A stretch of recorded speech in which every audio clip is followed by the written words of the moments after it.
Saludos mis queridos hermanos de los grupos familiares de nuestra iglesia, la Iglesia Bautista Internacional en Atlanta, Georgia. Bienvenidos también todos aquellos que nos visitan desde otros lugares virtualmente para escuchar este devocional bíblico que seguimos estudiando el Éxodo. Así que bienvenidos todos, vamos a orar y vamos a pedir al Señor que nos guíe. Amén. Padre Santo, Señor, gracias por tu palabra preciosa. En esta hora te exaltamos, te santificamos, te glorificamos porque eres el Dios verdadero que mereces toda honra y toda gloria. A ti dedicamos, Señor, nuestras vidas y dedicamos este tiempo, suplicándote que tú nos guíes para recibir, para entender de tu palabra lo que necesitamos precisamente hoy escuchar de ti. Te lo pedimos todo en el nombre de tu Hijo amado Jesucristo. Amén. Muy bien, pero como les dije, seguimos estudiando el Éxodo y este sería el devocional bíblico número 15. Y vamos a estar mirando hoy algo que podemos verlo a lo largo de todo el Éxodo, realmente. Y es el liderazgo de Moisés.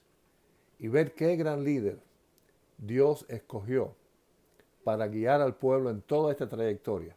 Desde el encuentro con el faraón para poder salir de Egipto hasta toda la trayectoria, hasta el final, ¿verdad? Hasta la entrada. Hasta casi la entrada, hasta el mismo borde. Como vamos a ver, vamos a no adelantarnos. Pero definitivamente sí, Moisés fue un gran líder y debemos de ver algunos aspectos de su vida y lo vamos a hacer mirando la reacción, ¿verdad? En cuanto a enfrentar algunas situaciones con el pueblo. Sabemos que fue un pueblo duro, bien difícil, complejo, quejoso, falto de fe.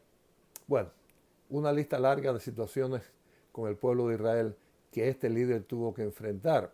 Pero vamos a ver específicamente allí en Éxodo capítulo 32, los versículos 17 al 20, que continúa la historia que vimos la semana pasada acerca del becerro de oro, lo que hizo Aarón y todo aquello. Vamos a ver específicamente cómo reaccionó realmente Moisés ante aquello. Versículos 17 al 20. Cuando oyó Josué el clamor del pueblo que gritaba, dijo a Moisés: alarido de pelea hay en el campamento. Y él respondió: no es voz de alarido de fuertes, ni voz de alarido de débiles, voz de cantar oigo yo. Y aconteció que cuando él llegó al campamento y vio el becerro y las danzas, ardió la ira de Moisés y arrojó las tablas de sus manos y las quebró al pie del monte. Y tomó el becerro que habían hecho y lo quemó en el fuego y lo molió hasta reducirlo a polvo, que esparció sobre las aguas y le dio a beber a los hijos de Israel. Así que aquí vemos que, Josué estaba con Moisés. Y, quizás por ese espíritu de batalla que tenía Josué, que después fue bien usado, ¿verdad? Pensó que había una guerra. Oyó bulla, ¿será que están fajándose? Y fue Moisés que se dio cuenta, no, eso no es sonido de guerra, eso es sonido de canto, de canciones. Y vimos cómo reaccionó ante cuando vio lo que estaba pasando. Y vemos ahí en el versículo 19 que cuando Moisés descubre que lo que escuchaban era una fiesta frente a la imagen de un voz falso, dice que ardió en ira. Y aquí está la primera pregunta. ¿Habrá fallado en ese momento como líder?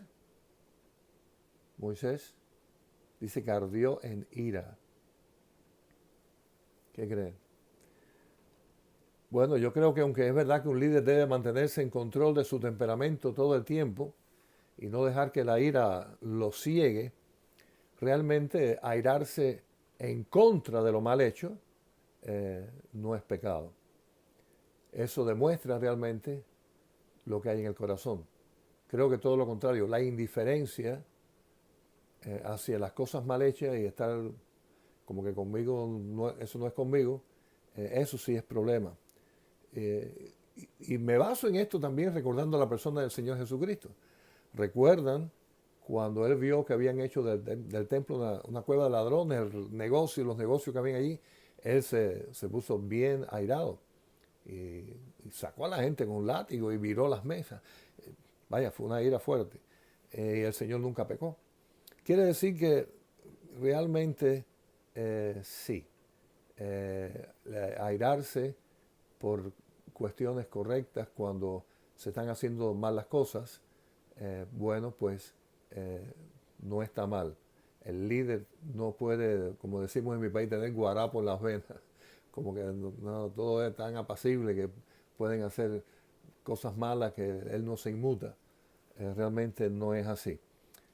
Claro, el hecho de haber quebrado las tablas hechas por Dios, no estoy muy seguro si fue algo correcto que hiciese, pero bueno, Dios no lo castigó por eso, así que evidentemente Dios no lo tomó como un pecado. Eh, pero quizás ahí estamos viendo alguna característica de Moisés, ¿verdad? En cuanto a su carácter. Bien, en el versículo 20 vemos que Moisés hizo polvo el becerro de oro, y bueno, está actuando en el estado de ánimo que él está, ¿verdad?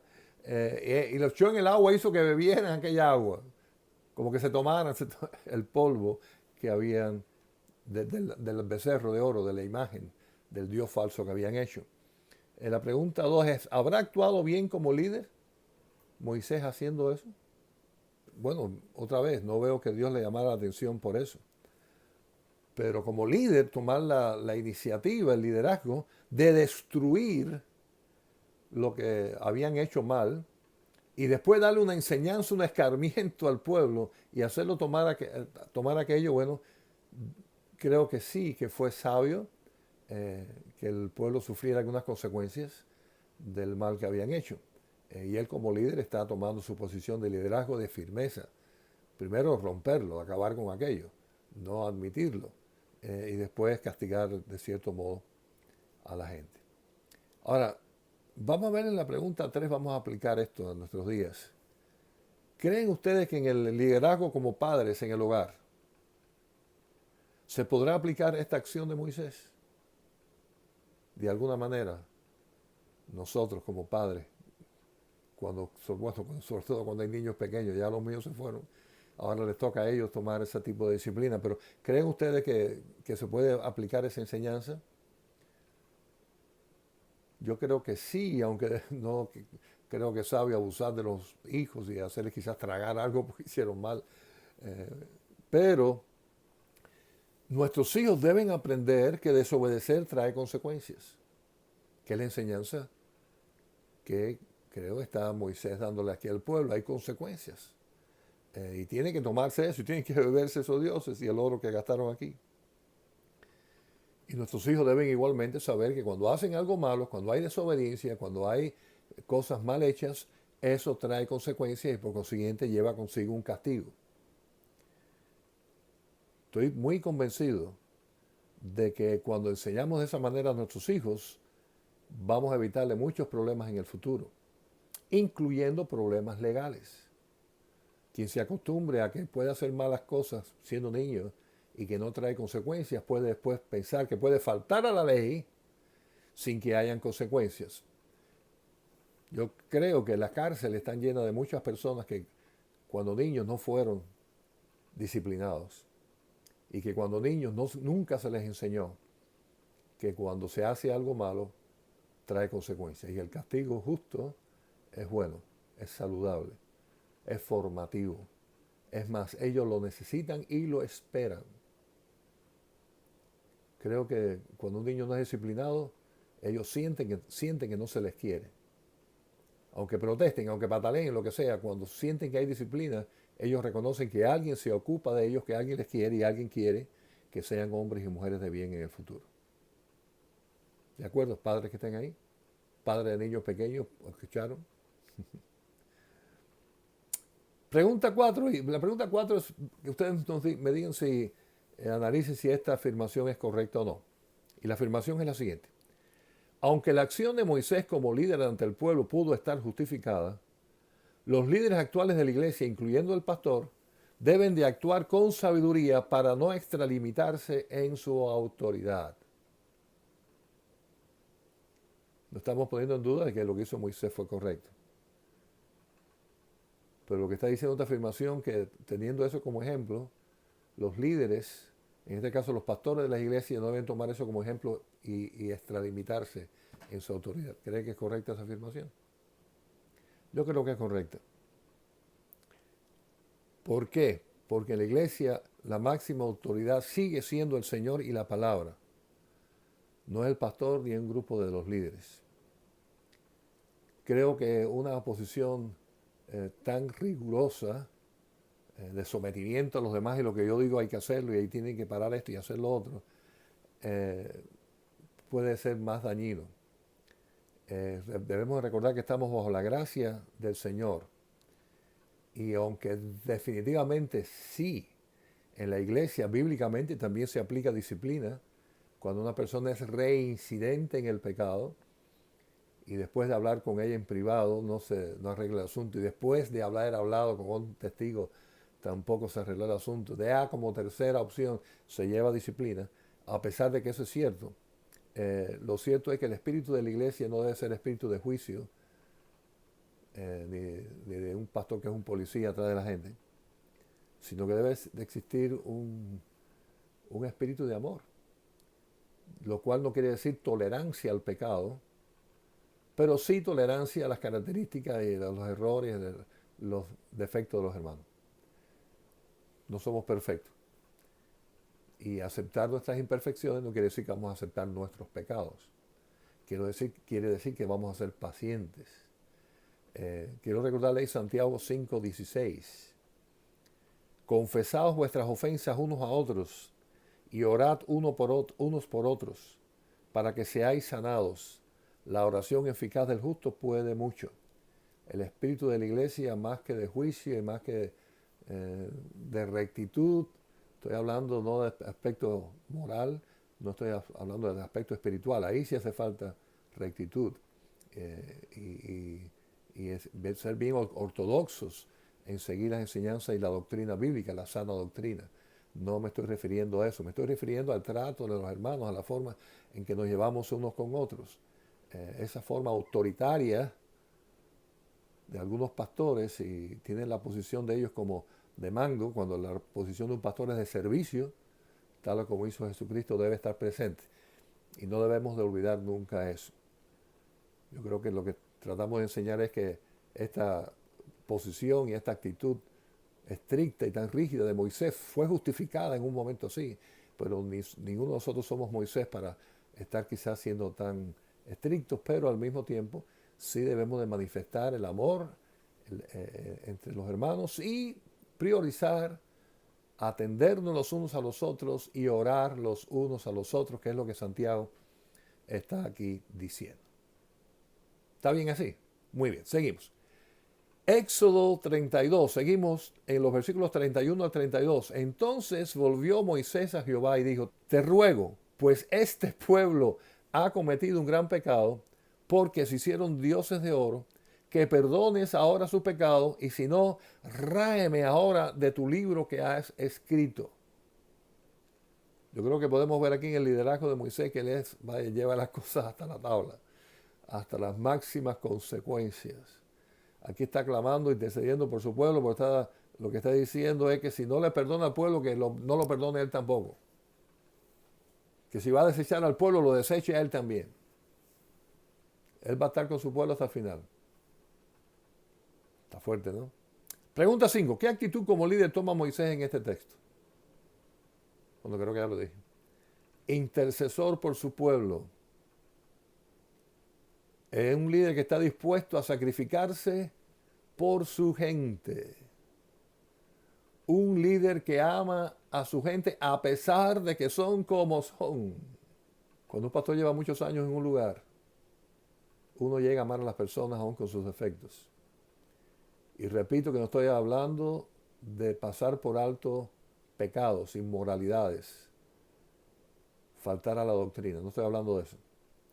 Estoy hablando de características personales de algunos de nosotros que nos hacen difíciles, porque somos complicados. Y un pastor debe aprender a amar a esas personas, a todas las personas, los más suaves y los más duros. los más simples y los más complicados. Porque todos son hijos de Dios y todos son parte del redil que el Señor nos dio. Y Moisés, con esta actitud, quizá un poco extrema, la verdad, porque decirle a Dios, si desechas a este pueblo, me desechas a mí también, yo me voy con ellos. Pues definen a este hombre como un líder. Ya vimos ya que es estricto, que hace disciplina, que no admite el pecado, que hace y practica la disciplina con rigor por lo que hizo, de hacerles tomar el agua aquella con el oro de lo que habían fabricado, pero que al mismo tiempo tiene corazón y amor para su pueblo. Un gran líder, Moisés. Yo creo que ahí no hay discusión. Seguimos en Éxodo 33, vamos a ver ahora los versículos del 1 al 4. Jehová dijo a Moisés, anda, sube de aquí, tú y el pueblo que sacaste de la tierra de Egipto, a la tierra de la cual juré a Abraham, Isaac y Jacob, diciendo, a tu descendencia la daré. Y yo enviaré delante de ti el ángel, y echaré fuera al cananeo y al amorreo, al eteo, al fereceo, al heveo y al jebuseo. Tremendos nombrecitos. A la tierra que luche leche y miel. Pero yo no subiré en medio de ti, porque eres pueblo de dura cerviz. No sea que te consuma en el camino. Y oyendo el pueblo esta mala noticia, vistieron luto y ninguno se puso sus atavíos. Este es un pasaje duro, no sé cuántos se habían detenido en él anteriormente. Pero Dios lo que le está diciendo a Moisés aquí es que, bueno, está bien. Sigan ustedes, yo voy a mandar un ángel que vaya con ustedes, yo me retiro. Sigan. No los voy a abandonar, porque tiene un ángel con ustedes, él le va a entregar la tierra prometida. Pero no cuenten más conmigo, porque si yo estoy ahí los voy a fulminar. La ira de Dios contra la injusticia, contra el pecado, contra la idolatría, eso los voy a eliminar antes de que lleguen. Así que sigan solos. Y bueno, la pregunta 6 se cae por su peso, ¿no? ¿Por qué esto fue mala noticia para el pueblo? Y el pueblo estaba bien triste. Bueno, porque ya no iban a tener la presencia misma de Dios con ellos. Dios iba a seguir, iba a cumplir la promesa que hizo Abraham, Isaac y Jacob de la tierra prometida, pero no iba a seguir con ellos todo el camino. Y eso definitivamente fue una mala noticia y por eso ellos estaban sumamente tristes. Yo sospecho que parte de esta tristeza que tenían era la conciencia de que eso estaba ocurriendo por culpa de ellos mismos, de su pecado. Y estaban pensando que iban a tener una consecuencia más grande de lo que ellos pensaban. El castigo que les hizo hacer Moisés de tomarse el agua aquella con el oro molido era poca cosa comparado con esto que les venía, que era que Dios no iba a seguir con ellos. Así que sí, sospecho que la conciencia los tenía ahí, mira, por nuestro pecado, por nuestra impaciencia, por nuestra falta de fe, por la idolatría, mira lo que nos está ocurriendo. Dios no va a seguir con nosotros. Y a pesar de todo lo que ellos se portaban mal delante del Señor, aquella columna de humo, aquella columna de fuego, la presencia de Dios, aunque no lo apreciaban aparentemente, pero ahora que les iba a faltar, dijeron, tremendo. Un paréntesis, Dios quiera que esas personas que están con nosotros, que amamos tanto, apreciemos que están con nosotros, sean nuestra esposa, nuestros padres, y no esperemos a que se vayan o que puedan ir para extrañarlos o para reconocer el valor que tienen. Esta es una aplicación indirecta, que no nos pase como este pueblo. No apreciaban que Dios estaba con ellos y mira lo que hicieron. Ahora Dios se va a ir, ¡ay, la tristeza! Nos apreciemos, no solamente al Señor, apreciemos lo que tenemos. Espiritualmente hablando, la oración, la palabra. ¿Se imaginan que Dios nos diga, no ores más, que ya no te voy a escuchar más? No nos sentiríamos mal de la cantidad de veces que no oramos. Si el Señor nos dice, recojo todas las Biblias, desaparecieron las Biblias. No hay más Biblia, ni por ningún lado. Vamos a apreciar vamos a extrañar la palabra, bueno, la tenemos, vamos a leerla, vamos a orar. Y vamos a hacer eso también con nuestra familia, nuestras esposas, nuestros hijos, nuestros padres. Vamos a apreciar que lo tenemos antes de que se nos vayan. Vamos a aplicar eso. Pregunta 7.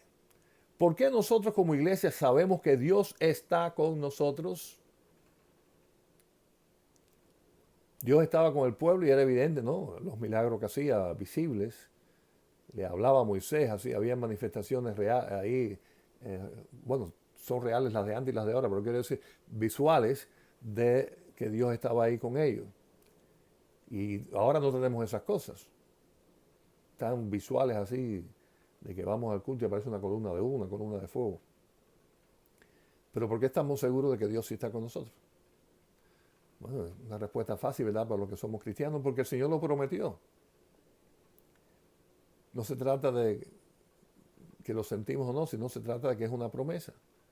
Es más, cuando el Señor nos dio la gran comisión de lo que debíamos de hacer como iglesia, de ir por todo el mundo a predicar el Evangelio, pues ya está incluida ahí esa promesa, como dice Mateo 28, 19 al 20. Por tanto, id y haced discípulos a todas las naciones, bautizándolos en el nombre del Padre y del Hijo y del Espíritu Santo, enseñándoles que guarden todas las cosas que os he mandado. Y he aquí yo estoy con vosotros todos los días hasta el fin del mundo. Amén. Así termina el Evangelio de Mateo. Así que ahí está dada la responsabilidad de la iglesia, ser discípulos en todas las naciones, bautizándolos en el nombre del Padre, del Hijo y del Espíritu Santo, enseñarles que guarden todas estas cosas, la enseñanza. Todo eso es parte del trabajo de la iglesia y no estamos solos. Y aquí yo estoy con vosotros. Así que es una promesa del Señor y el Señor cumple su promesa. Yo espero, y nadie se ofenda, que contestó esta pregunta. Yo sé que el Señor está conmigo porque yo lo siento. Y no está mal sentir la presencia del Señor, no se confunda lo que quiero decir. Pero lo que sí quiero decir es que nosotros no podemos basar nuestras creencias, nuestra seguridad, nuestra firmeza y nuestra esperanza en lo que sentimos, sino en lo que está prometido en la palabra de Dios. Eso es demasiado importante. Porque el Señor está contigo, mi hermano, lo sientas o no lo sientas. Si tú eres hijo de Dios, si tú creíste en Cristo, el Señor está contigo. Porque a veces estamos espiritualmente mal, estamos en problemas, estamos atravesando algo y no sentimos que Dios está con nosotros y ya Dios se fue. No, Dios no se fue, Dios está ahí, Dios te escucha, Dios te ama. Así que no se trata de sentimientos, se trata de algo más profundo. No se trata de algo del alma, se trata de algo del espíritu. Dios ha prometido y lo ha cumplido a través de su Santo Espíritu. Dios está con nosotros. Así que esa amenaza que hizo Dios al pueblo de que lo iba a dejar solo, le dijo a Moisés, no va con nosotros porque Él prometió y Él cumple su promesa. Claro, nosotros podemos, como el hijo pródigo, podemos hacer eso, darle espaldas a Dios, alejarnos de Dios y sentirnos solos. Eso sí es verdad. Pero Dios es el Padre. En la parábola del hijo pródigo, el Padre estaba ahí esperando. El Señor siempre está ahí para nosotros. Muy bien. Vamos a leer una cita un poco larga ahora, pero muy importante. Éxodo 33, 7 al 17. Y Moisés tomó el tabernáculo y lo levantó lejos, fuera del campamento, y lo llamó el tabernáculo de reunión. Y cualquiera que buscaba a Jehová salía al tabernáculo de reunión que estaba fuera del campamento. Y sucedía que cuando salía Moisés al tabernáculo, todo el pueblo se levantaba y cada cual estaba en pie a la puerta de su tienda. Y miraban en pos de Moisés hasta que él entraba en el tabernáculo. Cuando Moisés entraba en el tabernáculo, la columna de nube descendía y se ponía a la puerta del tabernáculo, y Jehová hablaba con Moisés. Y viendo todo el pueblo la columna de nube que estaba a la puerta del tabernáculo, se levantaba cada uno a la puerta de su tienda y adoraba. Y hablaba Jehová a Moisés cara a cara, como habla cualquiera a su compañero. Y él volvía al campamento, pero el joven Josué, hijo de Nun, su servidor, nunca se apartaba de en medio del tabernáculo. Y dijo Moisés a Jehová, mira, tú me dices a mí, saca este pueblo, y tú me has declarado a quién enviarás conmigo. Sin embargo, tú dices, yo te he conocido por tu nombre y has hallado también gracia en mis ojos. Ahora pues, si he hallado gracia en tus ojos, te ruego que me muestres ahora tu camino para que te conozca y halle gracia en tus ojos y mira que esta gente es pueblo tuyo. Y él dijo, mi presencia irá contigo y te daré descanso. Y Moisés respondió, si tu presencia no ha de ir conmigo, no nos saques de aquí. ¿Y en qué se conocerá aquí que he hallado gracia en tus ojos, yo y tu pueblo, sino en que tú andes con nosotros y que yo y tu pueblo seamos apartados de todos los pueblos que están sobre la faz de la tierra? Y Jehová dijo a Moisés, también haré esto que has dicho, por cuanto has hallado gracia en mis ojos y te he conocido por tu nombre. Este texto relata, muestra a un verdadero líder espiritual. Ese fue Moisés. Y vemos ahí en versículo 7 que inmediatamente después de la mala noticia de que Dios no iba a seguir con ellos, Moisés hace del tabernáculo un lugar de reunión de él y el pueblo con Dios. Lo sacó fuera, así a las afueras, e hizo un lugar de reunión. Pregunta 8. ¿Qué paso importante dio aquí Moisés como un líder espiritual? El paso de no apartarse de Dios, sino buscarle de corazón.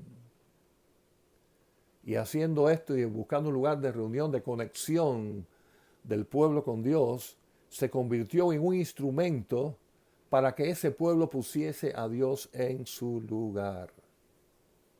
Un verdadero líder.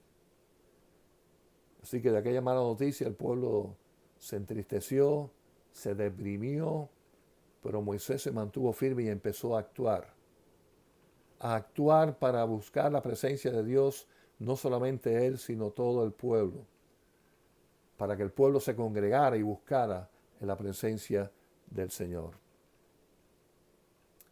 En los versículos 8 y 10 el pueblo veía algo especial que les hacía salir de sus tiendas y adorar. ¿Lo vieron los versículos 8 y 10? ¿Qué era? ¿Qué era eso? Pregunta 9. Bueno, querían saber que Dios estaba siendo visitado por Dios, que Moisés estaba siendo visitado por Dios en el tabernáculo de reunión. Ellos salían a ver la columna de humo y sabían que Moisés estaba allí y que Dios le estaba hablando directamente a Moisés. Por consiguiente, había una expectativa de que ese Moisés ahora le iba a hablar a ellos acerca de lo que Dios le había dicho. Así que salían y estaban expectantes de una experiencia maravillosa de su líder con Dios y de su líder con ellos, informándoles y trayéndoles palabra de Dios. Eso es lo que le hacía salir y adorar. Dice que adoraban a Dios. Adoraban a Dios gracias a la intercesión, a lo que el líder hizo, de convertir el tabernáculo en un lugar de reunión, un lugar de búsqueda del Señor. El Señor es el que adoraban al Señor, no a Moisés.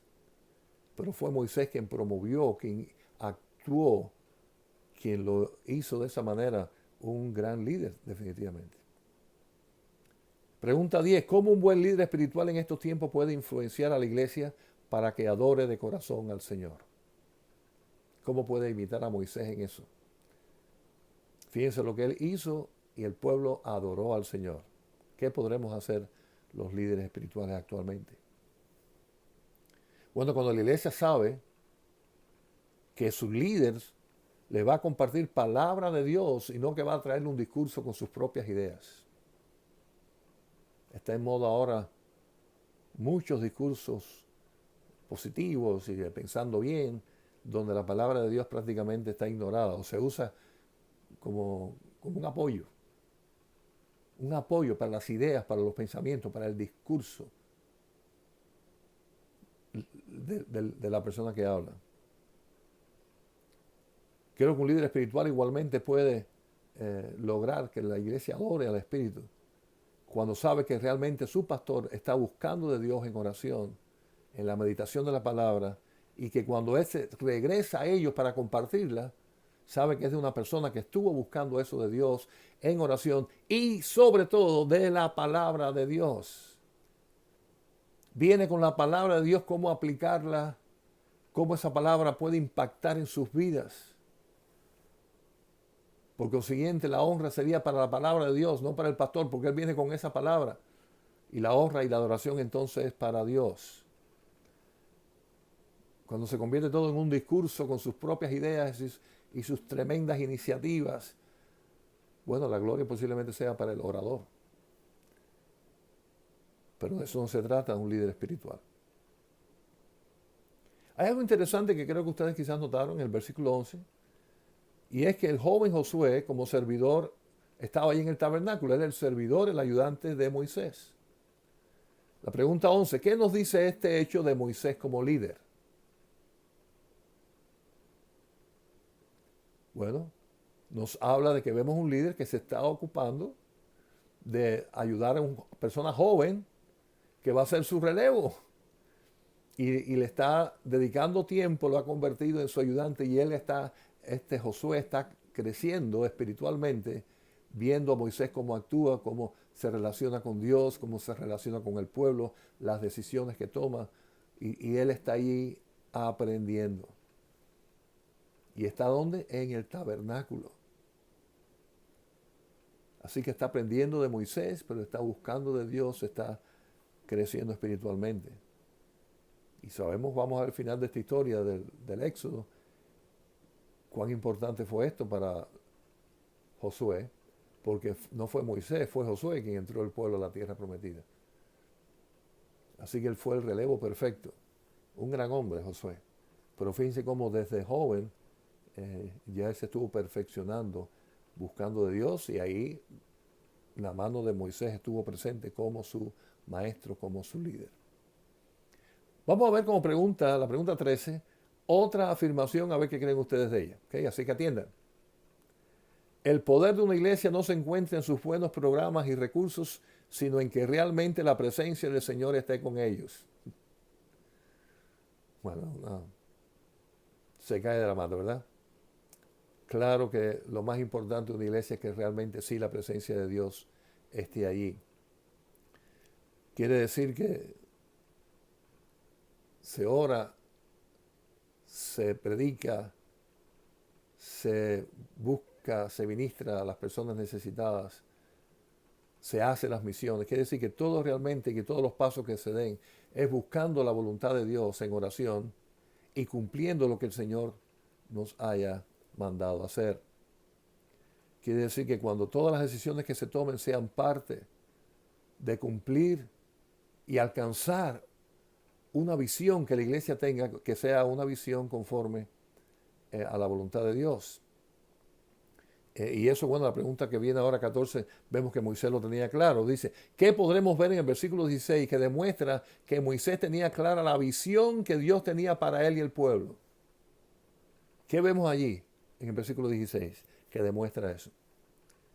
Bueno, cuando él declara que él y el pueblo deben ser apartados para Dios y para los demás y del resto de los demás pueblos de la tierra, está reconociendo el plan de Dios para ese pueblo. Dios quería que el mundo, no solamente ellos solos, que el mundo supiera que existe un Dios, que hay Dios en Israel y que este es un Dios verdadero. Moisés aquí está reconociendo que ellos deben estar apartados como nación santa, como sacerdotes, para cumplirlo. Está clarísimo en su visión de lo que va a ser el pueblo de Israel, de lo que es el pueblo de Israel. Y por eso no me cabe dudas de que no va a caminar si la presencia del Señor no está con ellos. Entonces la última pregunta, la 15, ¿cómo una iglesia en estos tiempos reconoce que es parte del plan de Dios para el mundo? Bueno, cuando está cumpliendo la misión que Dios nos dio, que es la gran comisión, debería ser discípulos a todas las naciones.